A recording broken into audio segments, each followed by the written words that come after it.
Assalamualaikum warahmatullahi wabarakatuh. Abah Anies Rashid Baswedan, tak jarang kita mendengar nama beliau di portal berita yang ada. Karena beliau ialah salah satu orang yang mencalonkan diri menjadi Presiden Republik Indonesia tahun 2024. Alhamdulillah, qadarullah, saya berkesempatan bertemu dengan beliau di rumahnya langsung. Ketika saya pulang dari negeri Yaman karena liburan, saya diajak ayah saya untuk bertemu dengan beliau. Karena beliau ialah tokoh Indonesia yang memiliki intelektual yang telah diakui dan keleadershipan. Keleadershipan beliau dibuktikan ketika beliau menjadi Menteri Pendidikan dan Gubernur DKI Jakarta. Jikalau kita membahas tentang Anies Rashid Baswedan, saya sedikit mengingat tentang cerita salah satu sahabat Rasulullah SAW yang beliau utus ke negeri Yaman, negerinya para ahlul kitab yang beriman kepada Rasul sebelumnya, yaitu Mu'adz bin Jabal. Mu'adz bin Jabal ialah tokoh dari kalangan Ansar yang berbaiat kepada Rasulullah pada baiat Aqabah kedua. Rasulullah pun memuji Mu'adz karena intelektualnya dalam memahami agama Islam. A'lama ummati bil halal wal haram Mu'adz bin Jabal.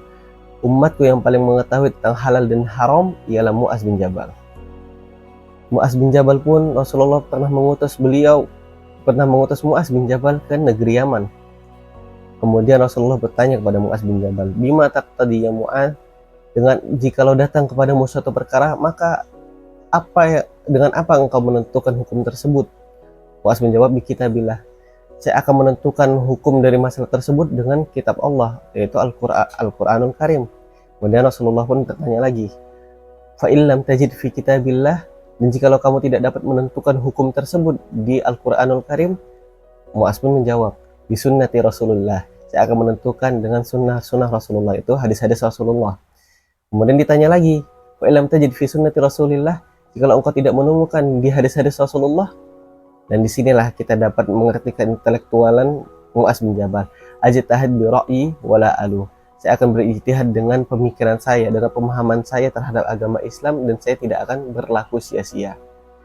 Perlu digarisbawahi bahwa hadis tersebut yang mana Rasulullah bertanya kepada Mu'adz merupakan hadis yang dhaif. Tapi perlu digarisbawahi juga bahwa ketika Rasulullah mengutus Mu'adz itu merupakan riwayat yang sahih. Dari sedikit cerita di atas tentang Mu'adz bin Jabal, kita dapat mengetahui bahwa Rasulullah tidak akan mengutus seorang untuk menyebarkan agama Islam selain orang itu telah diakui keintelektualannya dalam memahami agama Islam dan keleadershipannya.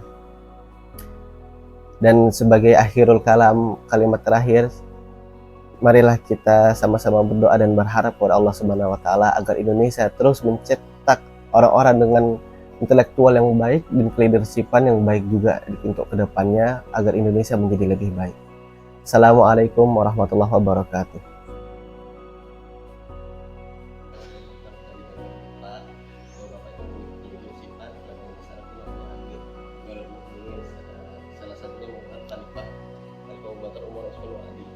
Bapak itu berkenan dalam leadership yang membuktikan dengan menjadi bupati dan pendidikan terpak.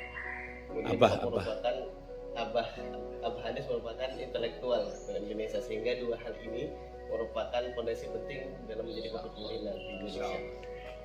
Terima kasih Farhan. Ini mumpung lagi libur di Indonesia, sempatkan untuk lihat kondisi masyarakat kita. Siap. Dan nanti tuntaskan belajarnya. Lalu pulang ikut bangun Indonesia.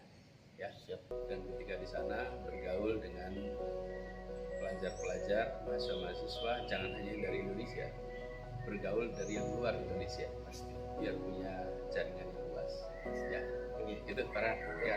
Jam tangan, Lancar, sukses. Banyak Pak. Terima kasih.